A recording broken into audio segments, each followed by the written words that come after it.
Assalamualaikum warahmatullahi wabarakatuh. Perkenalkan, nama saya Ihsan Nawawi.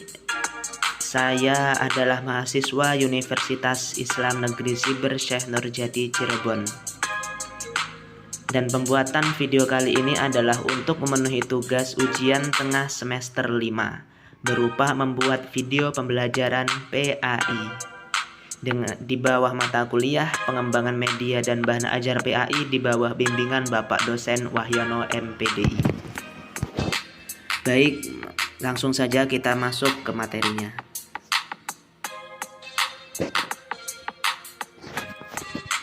Belajar surah Quraisy. Perkenalan surah Quraisy. Surah Quraisy adalah surah di dalam Al-Quran yang terdiri dari 4 ayat. Surah Quraisy itu merupakan surah yang terdapat di dalam urutan 106. Surah Al-Quraisy itu juga termasuk atau tergolong ke dalam golongan surah Makkiyah. Surah Makkiyah adalah surah yang diturunkan di kota Mekah atau sebelum Nabi Muhammad hijrah ke Madinah. Kemudian surah Quraisy itu diturunkan tepat setelah surah Al-Insyirah. Baik, sekarang kita membaca surah Al-Quraisy. Bismillahirrahmanirrahim. Li'ilafi Quraisy ilafihim rihlatash syita'i was-sayf falya'budu rabb hadzal bait alladzi at'amahum min ju'in wa amanahum min khauf. Shadaqallahul adzim.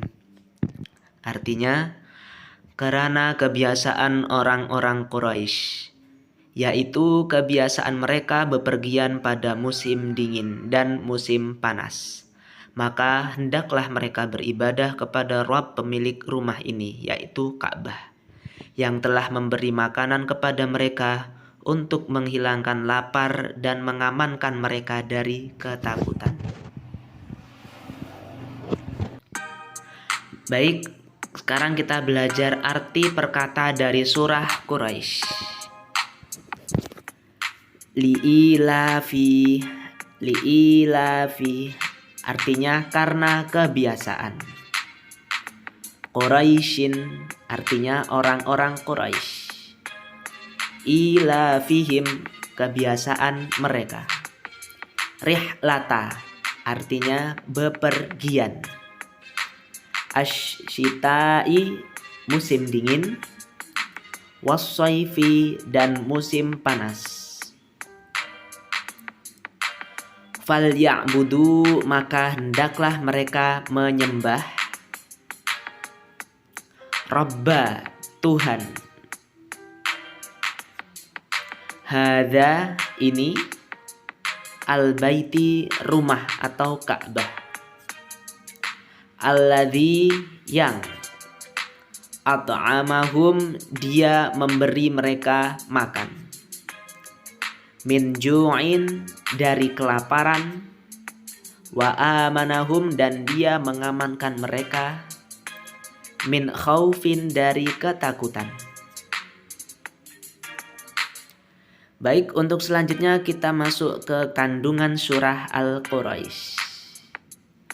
Yang pertama, surah ini membahas suku Quraisy yang merupakan suku Nabi Muhammad.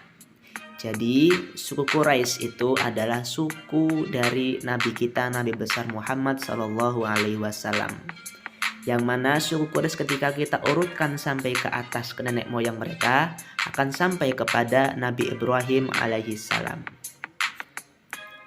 Selanjutnya suku Quraisy tinggal di Timur Tengah atau lebih tepatnya di negara Arab yang sekarang ini, di mana Ka'bah ada di situ.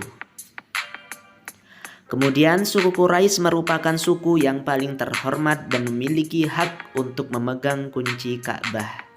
Seperti yang kita ketahui bahwa suku Quraisy adalah suku terbesar dan suku yang paling terhormat, sehingga mereka diberikan hak untuk memegang kunci Ka'bah. Bahwa yang memegang kunci Ka'bah pada saat kelahiran Nabi Muhammad adalah kakek beliau, yaitu Abdul Muthalib, yang pada saat itu pernah terjadi peristiwa penyerangan Ka'bah oleh Raja Abraha yang kemudian dimusnahkan oleh burung ababil yang telah dijelaskan di dalam surah Al-Fil, yang berarti pasukan gajah yang menyerang Ka'bah. Kemudian kegiatan sehari-hari suku Quraisy adalah berdagang antar wilayah. Jadi karena tanah yang tandus yang tidak bisa ditanami oleh berbagai tanaman dan juga cuaca yang panas, sehingga kebanyakan dari suku-suku di tanah Arab termasuk suku Quraisy mereka lebih memilih untuk berdagang keluar kota. Pada musim dingin, mereka atau suku Quraisy akan berdagang ke Yaman, dan di musim panas mereka akan berdagang ke Syam. Selanjutnya adalah nilai-nilai keteladanan surah Al-Quraisy. Yang pertama, surah Al-Quraisy itu berisi tentang peringatan bagi suku Quraisy untuk selalu menyembah Allah. Jadi surah ini diturunkan untuk menegaskan bahwa di bawah mereka kenikmatan berdagang mereka yang mendapatkan untung, mereka itu selalu ada di bawah perlindungan Allah. Maka mereka harus menyembah Allah Subhanahu wa Ta'ala. Nilai keteladanan selanjutnya adalah Allah memberi rasa aman dan kenikmatan dalam pekerjaan kaum Quraisy dan bangsa Arab. Surah Quraisy itu mengandung keteladanan bahwa di situ Allah telah memberi banyak kenikmatan dan Allah memberi keamanan kepada suku Quraisy untuk berdagang secara lancar dan tidak ada halangan. Baik, untuk selanjutnya kita latihan soal. Yang pertama, surah Quraisy terdiri dari, betul, 4 ayat. Soalan kedua, arti dari li'ilafi adalah? Benar sekali, karena kebiasaan. Pertanyaan yang ketiga, di daerah mana saja bangsa Arab berdagang? Benar sekali, di Syam dan Yaman. Pertanyaan keempat, pada ayat keberapa perintah untuk menyembah Allah? Betul sekali, pada ayat ketiga, lebih tepatnya pada ayat falya'budu rabba hadzal bait. Pertanyaan kelima, apa itu surah Makkiyah? Benar sekali. Surah Makkiyah adalah surah yang diturunkan di kota Mekah atau sebelum hijrahnya Rasulullah ke Madinah. Baik, sekian video pembelajaran yang dapat saya buat. Bila ada kekurangannya, mohon maaf yang sebesar-besarnya. Wabillahi taufik wal hidayah. Wassalamualaikum warahmatullahi wabarakatuh.